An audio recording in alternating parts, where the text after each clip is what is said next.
તો આ તરફ અમદાવાદમાં શાળા નજીક જંક ફૂડના વેચાણ પર પ્રતિબંધની માંગ કરવામાં આવી। શાળા સંચાલક મંડળે સીએમ અને શિક્ષણ પ્રધાનને પત્ર લખીને રજૂઆત કરી છે। શાળાના 100 મીટરના વિસ્તારમાં જંક ફૂડના વેચાણ પર પ્રતિબંધની માંગણી કરવામાં આવી। શાળાઓમાં ચાલતી કેન્ટીનનું રજિસ્ટ્રેશન થવું જોઈએ તેવી માંગ શાળા સંચાલક મંડળની।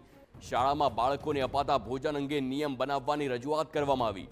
શાળા સંચાલક મંડળની દલીલ છે કે જંક ફૂડ બાળકોના આરોગ્ય માટે યોગ્ય નથી, એટલે શાળાની આસપાસ અને શાળાની કેન્ટીનમાં આ પ્રકારના ભોજન પર પ્રતિબંધ મૂકવો જોઈએ। તેની જગ્યાએ બાળકોને પૌષ્ટિક ભોજન મળવું જોઈએ તેવી માંગ।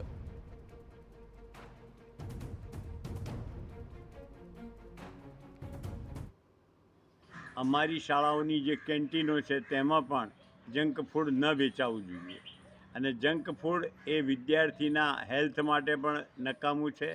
અને ઇન ધેટ કેસ આપણે જાણીએ છીએ કે આજે બાળક જે 3 વર્ષની નાની ઉંમરે આપણા ત્યાં અભ્યાસ માટે દાખલ થાય કેજીમાં અને 18 વર્ષની ઉંમર 12 ધોરણ સુધી ભણતું હોય છે, તો આપણા ત્યાંથી જે કંઈ જમવાની, બેસવાની, ઉઠવાની, રમવાની જે ટેવો લઈને જશે એ જ ટેવો એને જીવનમાં કામમાં આવવાની છે।